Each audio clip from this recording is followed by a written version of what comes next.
America's greatest industrial nation, today more than ever before in history, turns to its industries to lead the way. Make it better, make it cheaper, make it faster. That is the American tempo, the demand of the American people.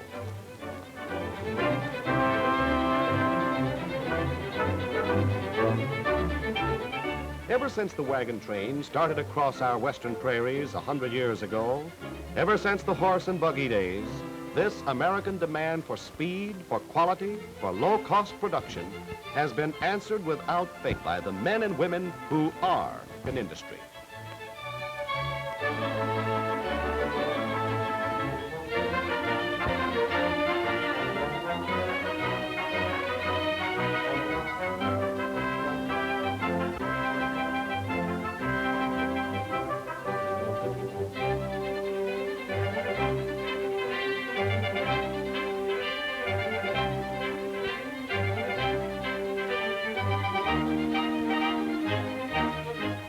Industry is manpower. Industry is money. Industry is men and machines. Industry is time and energy. Industry is light. Light keeps the wheels of industry turning during the day. Light makes it possible to change the often wasted hours of darkness into hours of useful production. Light helps make it better, helps make it cheaper, helps make it faster. It is light that steps up the American tempo.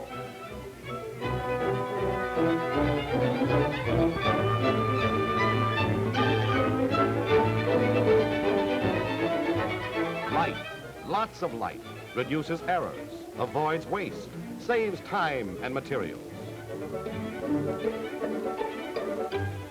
Light, lots of light, reduces eye strain, reduces headaches, saves energy, builds up health and cheerfulness. And on the road, better street lighting and sealed beam automobile headlights might have prevented this accident. Everywhere in every business, in every walk of life, better light speeds up work, saves time, saves energy. In many machine shops, better lighting has increased production as much as 5%. In other factories, better lighting has increased output by more than 8%. In shipyards, floodlighting helps the night crew turn out as much work as the day crew. Better lighting helps put entire plants on a 24-hour schedule. If better lighting increased production by only 3%, that would mean 300 million more man-hours per year in war industries alone. That's the man-hours needed to build 43,000 more tanks, or 12,000 more training planes, or 2,400 more bombers, or 100 more destroyers, or 11 more battleships. Why can we work better and faster with good lighting? Well, let's go into the movie studio where this picture was made and see what lights can do. See that vase of flowers on the table? The light's kind of bad, isn't it? And you can't see the flowers very well. But hit those flowers with a couple of good lights and see what happens. Looks bigger, doesn't it? And it stands out from the background. When we increase the amount of light on an object, we see it more quickly and we see it more accurately. So we save time, we save energy, and we save eye strain. Dedicated to the science of better lighting, hundreds of men and women at Nela Park, Cleveland, Ohio, are helping America do it better, do it cheaper, do it faster by constantly improving the design and use of electric lamps. In these vast research and experimental laboratories of the General Electric Company, the American tempo is itself applied to the manufacture of MAZDA lamps. Within these buildings, the men and women of Nela Park are themselves seeking ways to make MAZDA lamps better, to make them cheaper, and to make them faster. Modern high-speed machinery designed at Nela Park turns out better lamps of uniform quality and turns them out at lower cost. Before these machines were developed, lamps were made almost entirely by hand, a slow, expensive, laborious process. Let's look at the record. In the year 1907, the average 60-watt, 120-volt MAZDA lamp rated 450 light units and sold for around $1.75. By 1920, the light units had increased to about 575. and the price had gone down to 45 cents. By 1940, the light units had increased to over 800, but the price had gone way down to 13 cents. And that's the American tempo at work. Better, faster, and cheaper. 10 different parts make up an incandescent lamp. There's the glass flare, 2 lead-in wires, a glass exhaust tube, 3 molybdenum support wires, a tungsten filament, a frosted glass bulb, and a metal base. Those 10 parts are fed into the machine separately at various points. They go round and round like the music in Yuba's tuba, and they come out here finished lamps. Don't ask me how, but I'll try to show you later on. Meanwhile, there's more to making a Mazda lamp than meets the eye. Mines all over the world supply nickel, copper, tin, tungsten, manganese, and other metals. Wire-making factories work the metals into wires and filaments in literally thousands of shapes and sizes. Special factories turn out millions of metal bases every day. Chemical plants reclaim the necessary gases such as nitrogen and argon from liquid air. Argon gas is one of several rare elements found in the air we breathe. These huge control panels guard the purity of the gases used in Mazda lamps. For the scientists of Nela Park found that tungsten filaments burn brighter and longer in a mixture of pure argon and nitrogen. Glass furnaces operate day and night to produce the several different articles of glass required in every lamp. Here is an amazing machine that turns out many thousands of glass bulbs every hour. It operates steadily day and night without stopping, making them faster and making them cheaper to the tune of more than 1 million glass bulbs every day, all exactly alike. Not so long ago, bulbs were made by hand, or to put it more accurately, by huffing and puffing. We hope he makes it eventually.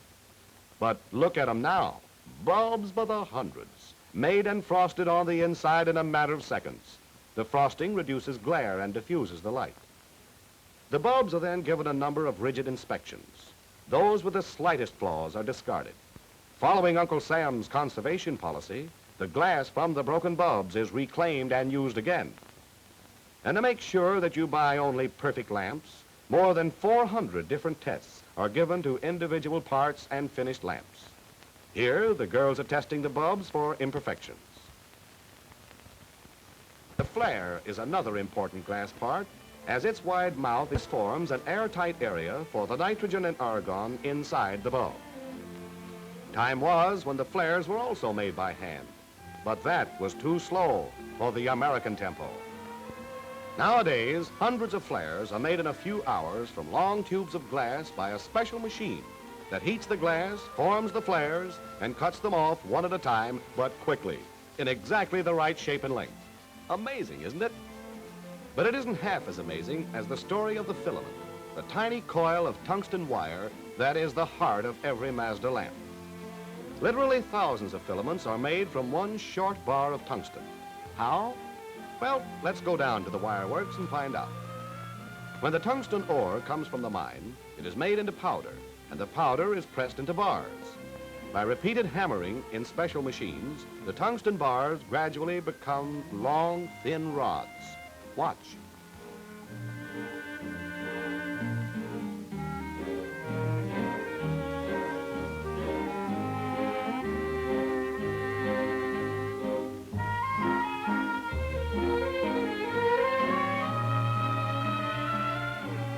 The rods are pulled through diamond dies until they become wire fine enough and pliable enough for even the smallest filaments.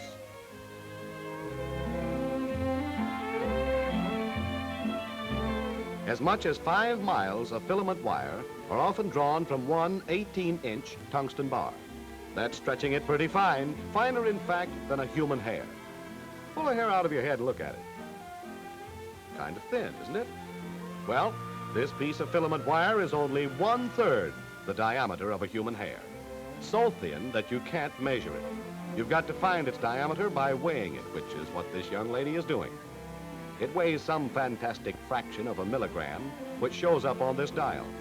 If the weight is correct, the diameter must also be correct. But the wire is not yet ready for use. Making it better is still part of the American tempo. Before any run of filament wire is approved for production, sample filaments are made and given life tests in sample lamps. The burned out filaments are carefully checked. Not until the sample filaments have passed these tests is the wire allowed to go into finished lamps. Last year, more than 25 million filaments were rejected, but don't think they were wasted. Most of them were melted up and came back again for another try. Not so many years ago, most lamps used long, straight filament wire festooned around supports by hand. Some lamps are still made that way.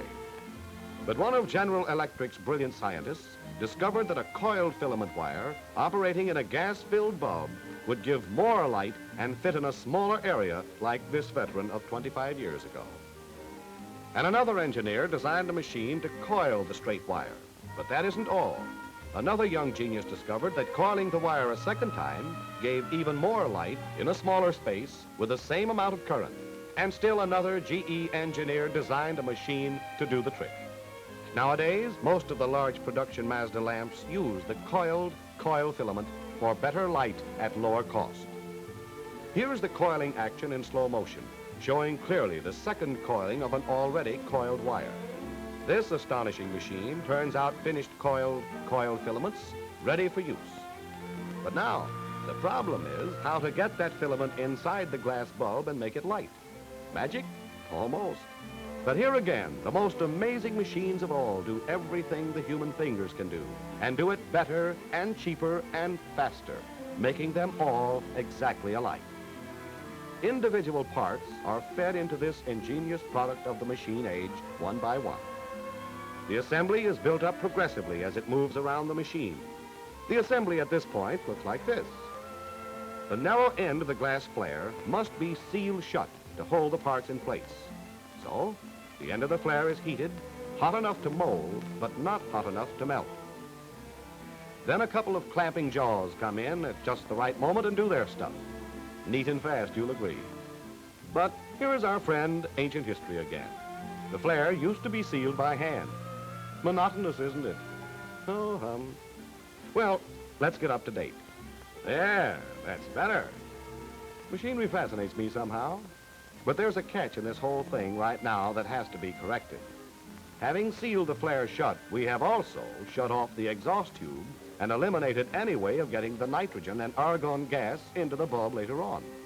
So we have to blow a hole in the flare to open up the exhaust tube. Here it is in slow motion. Watch. Yep, there she blows. And here's a very interesting thing. If anything goes wrong on this machine, the light lights, bells clang, sirens scream, whistles roar. What? Oh, hold everything, fellows. Oh, sorry, folks, my mistake. Go back to the firehouse, boys. Only the light lights. And the supervisor looks for and corrects the trouble so that little or no production time will be lost. Now we come to some real magic. Suspending the filament on the lead-in wires. First, the lower end of the exhaust tube is heated and a button formed. Support wires are inserted in the button, which holds them firmly in place when it cools. The filament is laid across the hooked ends of the lead-in wires, and the ends of the lead-in wires are clamped around the filament, firmly securing it in place. The support wires are also clamped in place. Years ago, when lamp making was just plain hard work, the filament was cemented to the lead-in wires by hand. But that was before lamps were cheap enough so you people could buy them by the millions.